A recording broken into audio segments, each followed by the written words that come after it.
Namaste, Jai Shri Krishna. Hope all devotees are safe and healthy. Namaste, Jai Shri Krishna. Sorry. Hope all devotees are safe and healthy. Today, we're going to talk about very important topic. The topic which is all of us feel every day. All of us go through the everyday, but only few think about it.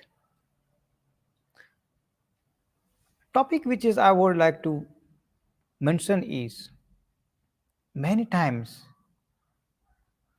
we use word it called the woman empowerment. And yesterday as I was talking to the Atishca, and she told me, see, don't use that word is called the woman empowerment, because you can empower a person who is not empowered. By mentioning empowering the woman, that means that we are bringing the credibility down of the woman's strength, energies, woman's power itself. And our scriptures teach us Shakti. The women's are Shakti. Now, what are we talking about? Empowering. So, I think instead of the using the empowering the woman, let's start using different word. No need to empower a woman, a need to bring a new and different environment where our Stri Shakti, our Matru Shakti, feel powerful. Today's topic we're going to be discuss about it. Our guest is no need introduction, very well known. She always comes on our Dharma talk. So Atishca Ben is ready to explain about what we can do in this time, particularly a single woman and widow. Remember, we should not look anyone with eyes of something which is like not nice to use word called the petty eyes, because they all are capable, they all are powerful, only just need a boost, motivational boost, emotional boost, family support, friend support, and colleague support. We'll go through in details about it. So welcome Atishca Ben in our show once again, and we stage is yours. Let's continue with it. Thank you so much, Guruji. And I love how open minded you are when I brought that up, that saying that a woman needs to be empowered is actually disempowering to the woman. And one of the things that I want to bring up, especially, is around the fact that when we spoke about this topic and when we said embrace your power, what I meant is that as women, we need to be open and willing to affect the changes needed in our lives, because that is what allows us to flow and to thrive as women. We have a very different energy You read about it everywhere. You listen. I mean, when we do Narathri and we go and we celebrate Shakti and her energy and those type of things, we need to understand that we as women need to focus on trying to create that within ourselves, that harmony, that beauty, that fluidity of being. And that is something that we really need to look at and embrace for ourselves, because that is something that we've been fighting so hard for equal rights, for inclusivity into different places, to be able to pay similar kind of salaries and all of that. All of those things are extremely valid, but we have been conditioned as a society to be very fearful of that energy, and the tools and mechanisms used to keep us in that state of fear is often guilt and shame. And I think most people, especially single girls growing up, women who have you know, gone through divorce, are going through the process of divorce, people who are now experiencing what it's like to be a widow. There is so much of stigma around all of those things, and it's unfortunate that we as women who believe so strongly in our goddess and all the other goddesses out there, and all we do is guilt ourselves and guilt others. So when we talk about guilt, guilt basically says that what you are doing or have done is wrong, bad, unacceptable, not according to what society says, all of those type of things. But when we also experience shame, what we are saying is that you are wrong, you are bad, you are unacceptable. So the difference between guilt and shame is that shame attacks your intrinsic value as a person. And most of the time, we aren't aware of what it is that we are doing to each other. We aren't aware of the conditioning that happened when we were growing up, the words that we heard from different people. And it is only when you take the time to actually focus on yourself and understand where did all of these fears and conditioning come from that you actually realize how much of it has happened and how much of it actually needs to be unlearned. Because as a community, we need to be more supportive but more aware of what it is that we are saying. So if you look at guilt, a perfect example would be where you talk about a single woman. Single women, they understand this, they hear this quite often, especially if you've passed a certain age.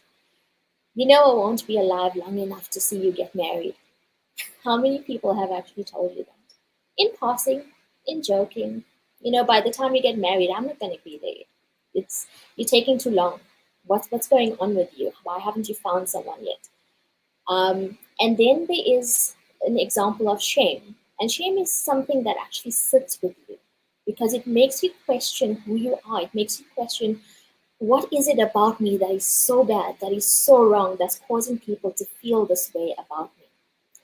So, in an example of shame, the whole thing around shame is going to be that shame is a lie someone told you about yourself.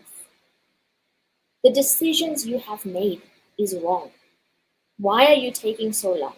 Don't you know it's what you are thinking, that what you are feeling, what you are choosing to do that's causing all of us this discomfort, that we're not getting to plan your wedding, we're not getting to deal with certain things, or if you've suddenly become a widow in these circumstances due to the pandemic, the shame around you're not allowed into the same spaces as people, and it leaves you very emotionally vulnerable.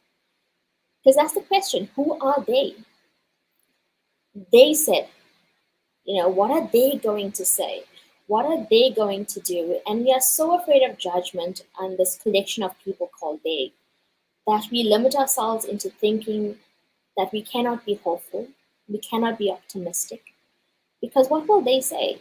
I mean, as a widow, if after a certain period of time you are now trying to put your life together, to try and figure out who you've become now, you find out parts of yourself that were suppressed, that you forgot about. Perhaps you've decided to take on something creative, you're trying to change. And what happens then is that we don't accept the path that we are on because it goes against what society says, it goes against what they are going to say, and we dilute who we are, we dilute our essence. But why does it matter to you what they say? There is a very distinct difference between character and reputation. And you have the power to choose which matters more. Character is who you are, your values, what it is that you believe in, how you conduct yourself. Whereas reputation is what others say. And believe me that when you meet people at different stages of your life, there is a different version of you that exists for each of them. So, in order for you to accept the path that you are on, you need to start setting better boundaries for yourself. It's a difficult one for you to be able to say that, look, I need to start saying no to certain things. I need to stop disrespecting myself enough to put myself in situations that are going to affect me negatively. Saying no to people. And what's going to happen is that people don't change what is uncomfortable for you. They will only change what's uncomfortable for them. So until you make that shift and set boundaries for yourself, you are not going to be able to expand and adapt to who you are becoming because you'll become constricted. And people are going to say you changed. People are going to say, oh, you're being snobbish, you're not going out anymore, you're not doing the things you used to do. But whose job is it to make yourself feel comfortable? Whose job is it to make yourself feel at peace? Or are you consistently going to keep disrespecting yourself and putting yourself in situations that test your boundaries? But in order for you to test your boundaries, you need to know where they are. So work on finding out what are your boundaries and learn how to set them. The other thing is that something that I find very funny is that people will criticize you for the size of the wedding that you have, the choices that you're making in terms of the partner you want to have. Do you want to have children or not? Do you want to have a certain type of career or not? And yet, on the flip side of that, people don't want the other parts of life that everyone else has. And not everyone, but most people have experienced some form of another. So they don't want to experience being a mother who's lost their child. They don't want to be in a state where perhaps they haven't found the right partner and they decided to live life without a partner. They don't want to experience what it's like to be a widow. But yet we have this double standards of these are all the experiences I have. So you have to experience it until you ask them if they want to experience the total opposite. And the answer will definitely be no. So what people need to realize is that we all don't have to have the same experiences as everyone. Unfortunately, we have this double standards and this judgment of if I've done this way, you should do it that way because that's exactly how life goes. Who says you have to be married at a certain age? Who says you have to have children at a certain age? Who says that you have to have this timeline? Because who in the first place created that timeline? Everyone's life is different. And unfortunately, as women, this is where we give our power away because what we see on social media is what we want. If someone's traveling, I want to travel. Maybe that's not the right time for you. Maybe your circumstances are different. If someone's having children, they'll want to be able to do that at the same time.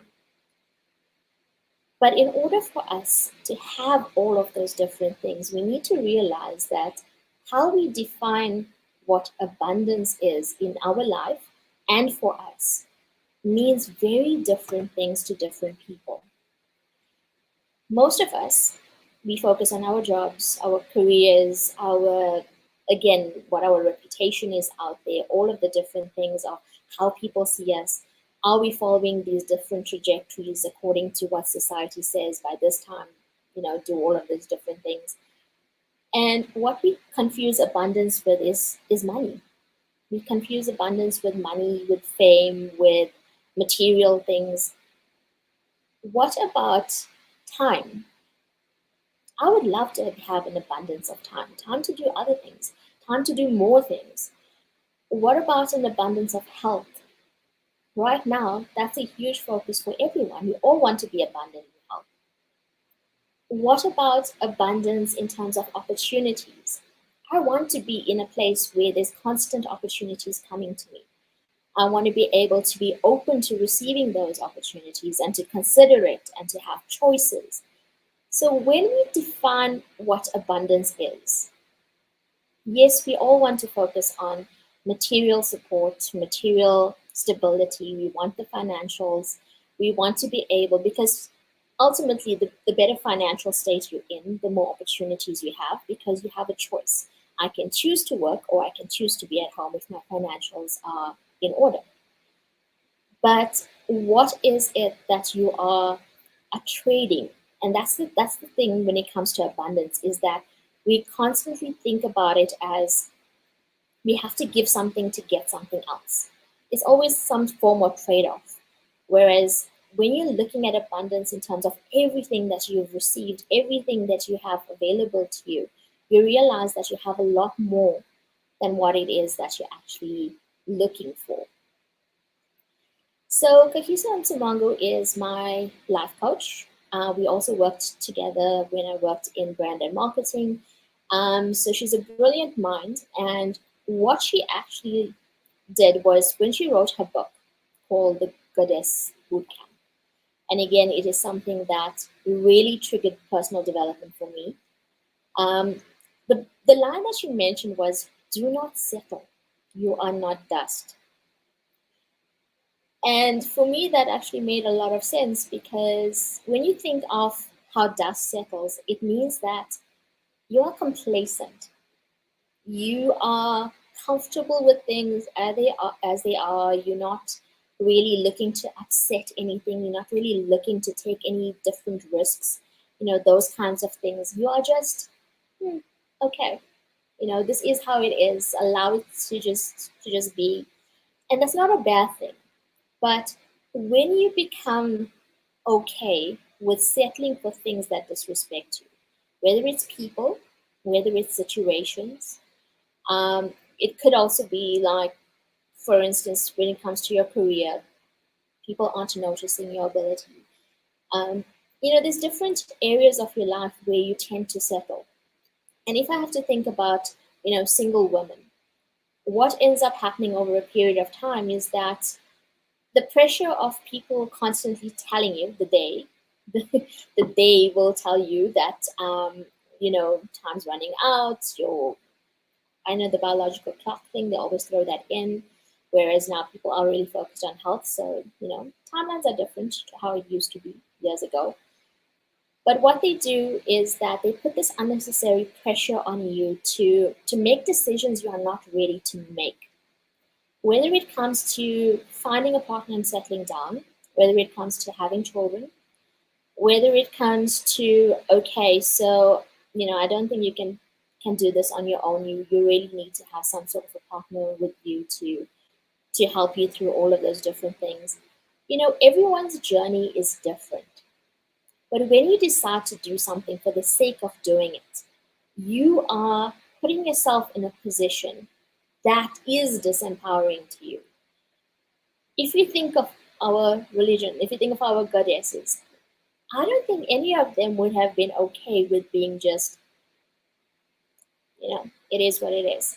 No, they took their power, they owned their power, and they were able to affect change. Remember, I said power is your ability to affect change. And I think that is something that we as women tend to forget, is that we have that ability. So when it comes to choices and consequences of our different decisions that we have to make, we need to understand that we all have the freedom of choice. Whatever we don't change, we are accepting, and I think people need to remember that. Whatever we don't change, we are accepting, and we all have the freedom of choice. What we don't have is a freedom from the consequences of those choices. Now, when you think of consequences, you always think of all the bad and the negative, because that's how we grew up. You do something wrong, it's like that consequence is going to be horrible. And we always associate consequences with something negative. It usually is something negative, but think about it as a positive as well. Because for every choice, there is an outcome, there is some sort of outcome. And chances are you are going to be in a better position to make those choices when you understand who you are, what you stand for, what you believe in, and what you will allow and not allow in your life. So, consequences can be positive. Just allow yourself the process of getting to know yourself first, because that is what matters. That is what really, really matters. Because if you don't know yourself, you are going to settle, get pushed into peer pressure, and you are going to just go through life as though you are being placed, like you're going to be moved around on a chessboard. You need to be able to stand up and take control of what it is that you want and rediscover who you are. You need to choose who you want to be.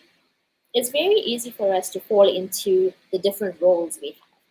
We are daughters, we are students, we are mothers, we are wives, we are daughters in law.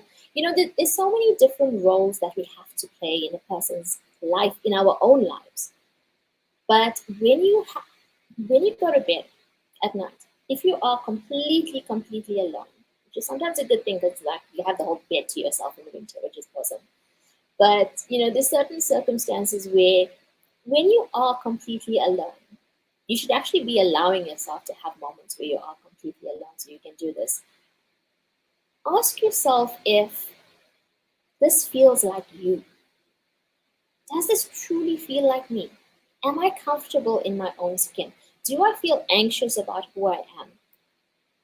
Because when we never ever question anything about ourselves and we don't know what we want, what we like, how are we going to love and accept ourselves? So when I do emotional freedom techniques and coaching and all of those different things with people, the hardest thing someone has to say to themselves is that I love and accept myself. Why is that the hardest thing you have to say to yourself? Why doesn't it feel natural to say that to yourself? Why are you allowing parts of yourself to get so lost in everything that you can never say that you love and accept yourself? So, how are you existing in your heart, in your mind, in your spirit, in your soul, in your body, if you constantly don't accept who you are? And the I think the main thing that I have to say to people about anything is that take the time to get to know yourself. Whether it's before marriage or after marriage, it doesn't matter. It just makes it a hell of a lot harder when it's after marriage. Because what happens then is that you start conforming and you start looking at ways in which you can fit into this mold of being the perfect wife, the perfect mother, the perfect daughter in law, the perfect sister in law, the perfect everything. That you become everything to everyone, but nothing to yourself because you don't have the time to genuinely go in and consider these things. There's always something else. So every time you want to do the work on yourself, you want to consider what would I like, what would I like to do. There's always something else that needs your attention, and you always push yourself as priority number Z, like the last, absolute last. So as a single person, as a person who is now going through all of these different life changes, allow yourself that space to breathe. And if that means isolating yourself for a little bit, try to do that.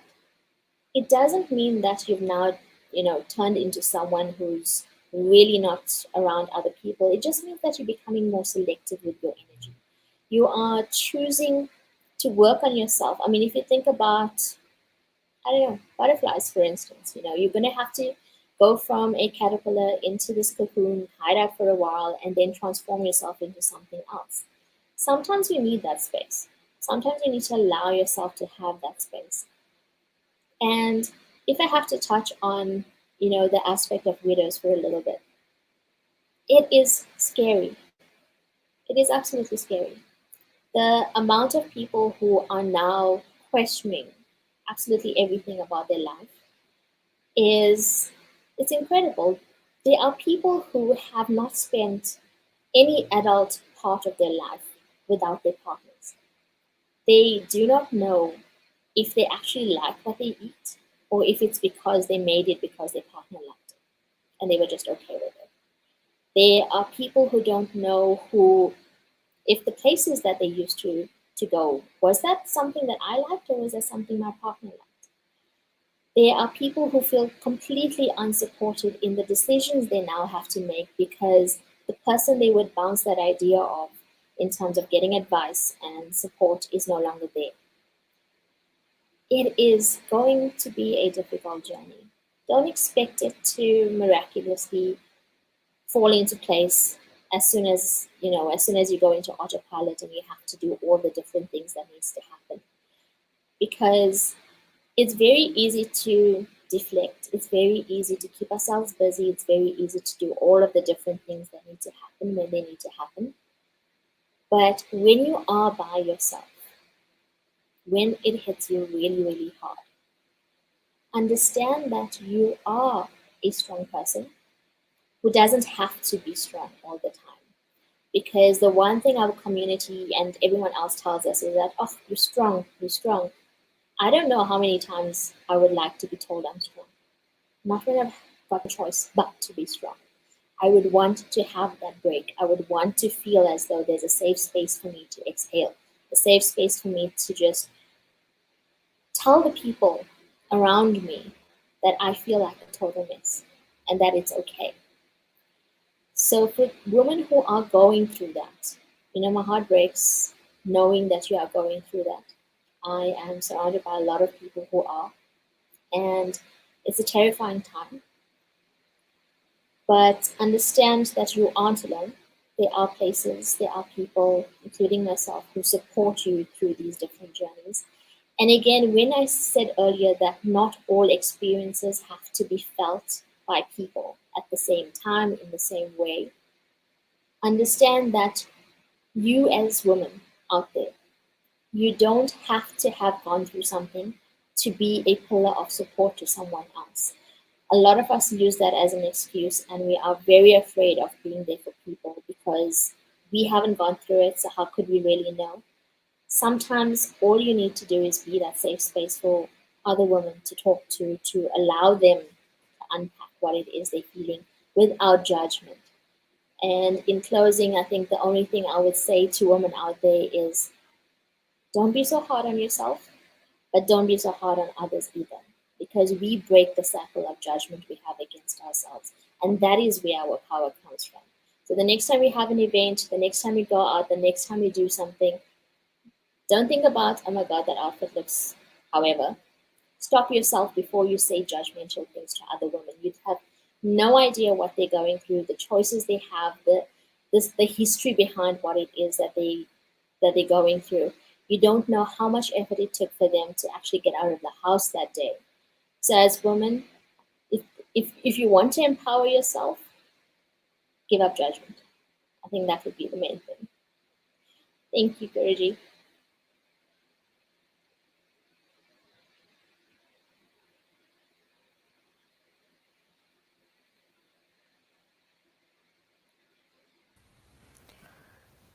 Okay, so I think Atishka Ben has spoken in depth about it. Very beautifully, nicely, she has explained us how we should come out and how we can help ourselves. And also, in the same time, we have to understand is in the life, the things are always is challenging. And when we talk about the challenges, challenging time, difficult time, problematic time, That is the our taste. That is the our time for to show our inner strength. And Atishka Ben has went through very nicely and beautifully about it. One more time, I will say about it, and I will ask Atishka Ben also how important is a communication, because very often we have seen, particularly with the widow women, suddenly with somehow with some reasons the communication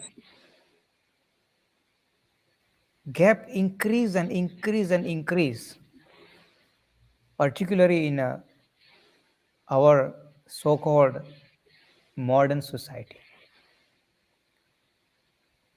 So let us understand about it. How important is communication from the society side? Means ke in this modern world, and in the same time, for a person who is going through emotional phase, and they have to be have some stage of the communication. So, Atishka Ben just touch upon a little bit point about the communication. What importance about it? I think from the widows that I've met, the widows that I've spent time with, my mom being a widow herself, what we normally find is that there isn't much communication that happens from the widow's part. Because again, when a when a male loses their spouse, they're not given a different term, they're not given a different title. They're not, you call them a widower, yes, but very rarely do we even use that term. But with women, there's so much of stigma attached to it. And what I found was that in some instances, people isolate themselves, especially people with partners, they isolate themselves from them because they're too afraid of, okay, so if they see a happy couple, they're going to feel hurt. Yes, they do. But what's happening is that they start excluding them from certain instances and circumstances and places.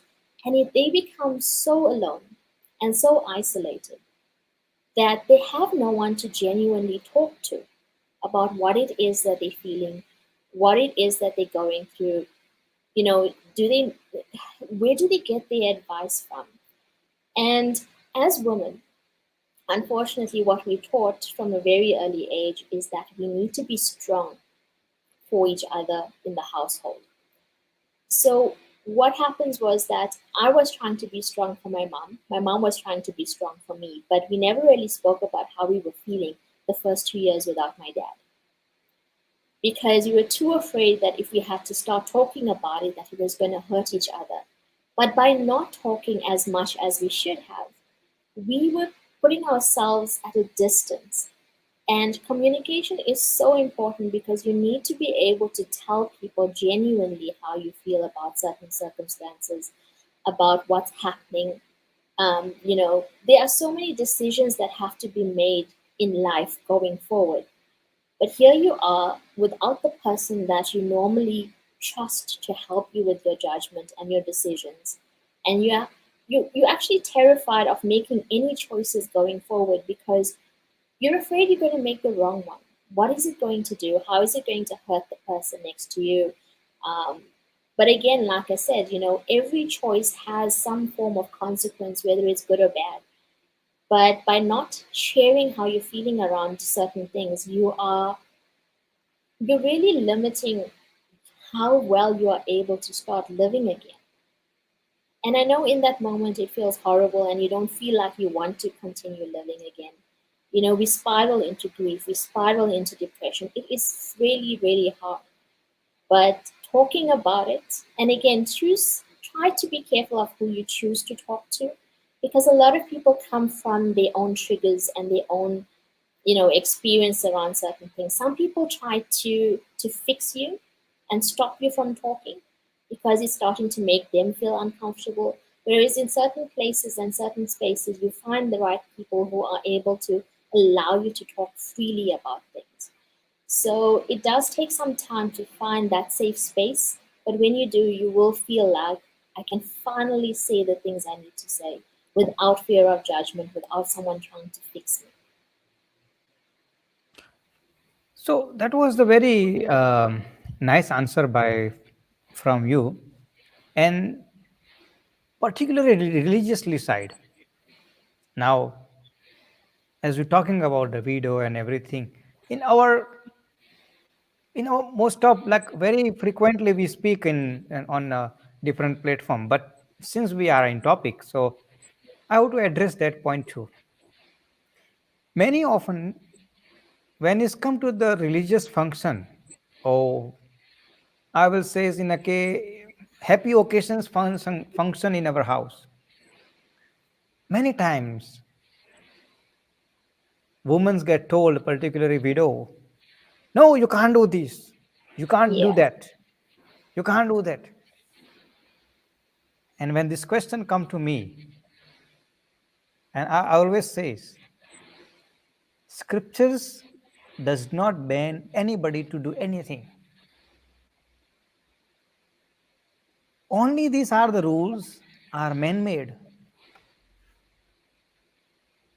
If you don't understand the scriptures, then try to not to interpret the scriptures in the favor which you think is right. Therefore, there are the learned people, priest,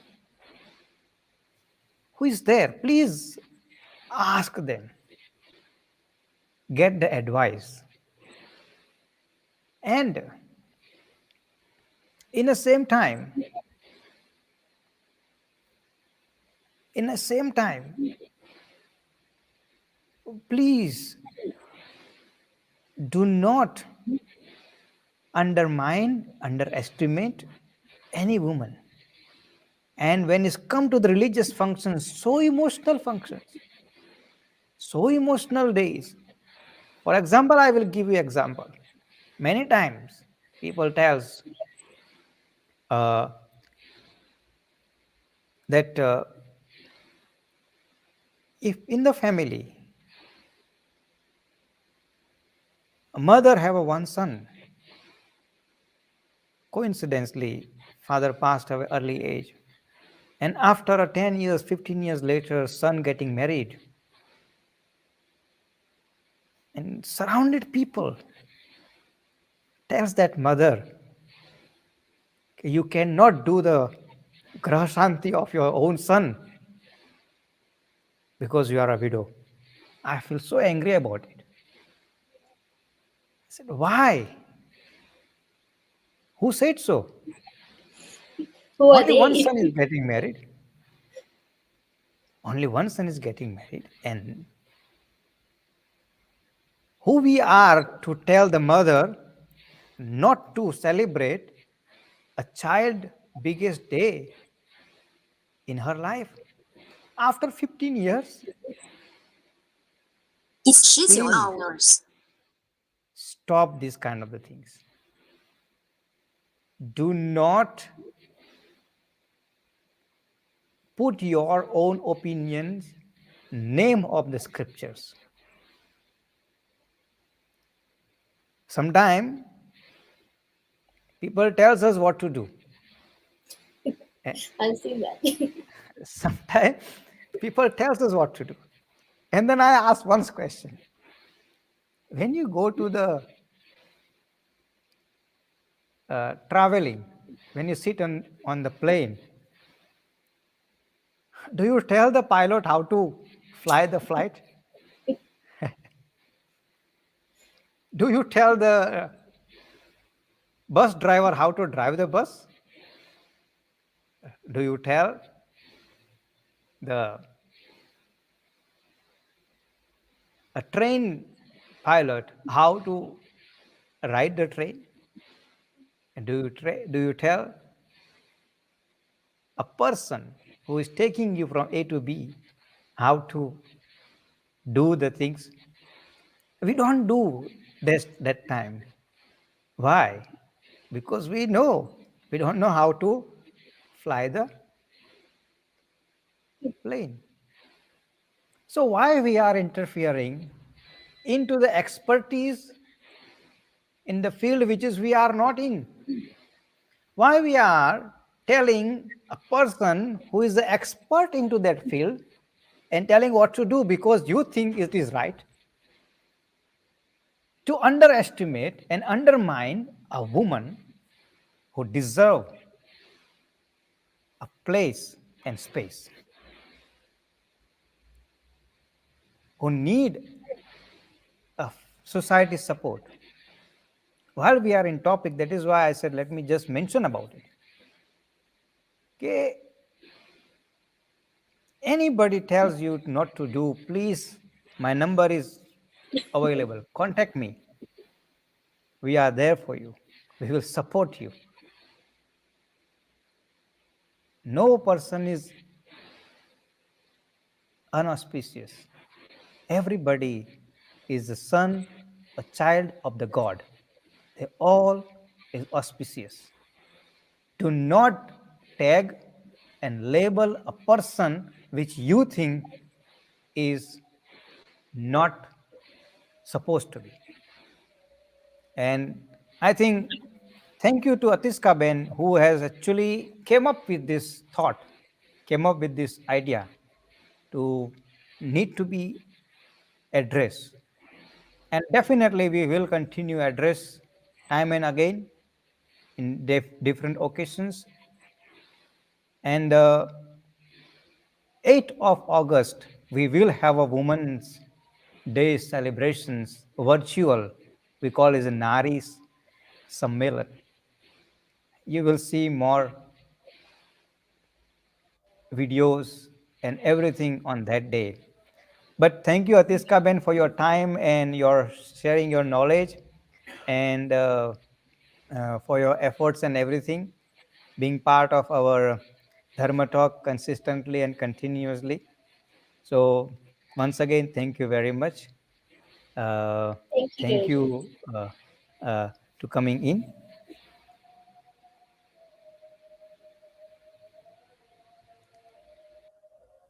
So that was our talk for the today. Tomorrow we are going to be have our talk about the Gujarati. We're going to learn Gujarati. We're going to be actually we're going to learn different way to Gujarati. So let's see.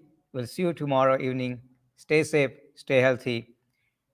O ઈશ્વર ભજીએ તને મોટું છે તુજ નામ ગુણ તારા નિત્ય ગાઈએ થાય અમારા કામ હેત લાવી હસાવતું સદા રાખ દિલ સાફ ભૂલ કદી કરીએ અમે તો પ્રભુ કરજો માફ ओम देव शांतिरंतरिक्षगुम शांति पृथ्वी शांतिराप शांतिरोखदय शांति वनस्पत शांतिर्विश्वे देवा शांति ब्रह्म शांति सर्वगुम शांति शांतिरेव शांति श्यामा शांतिरेधि ओम शांति शांति शांति।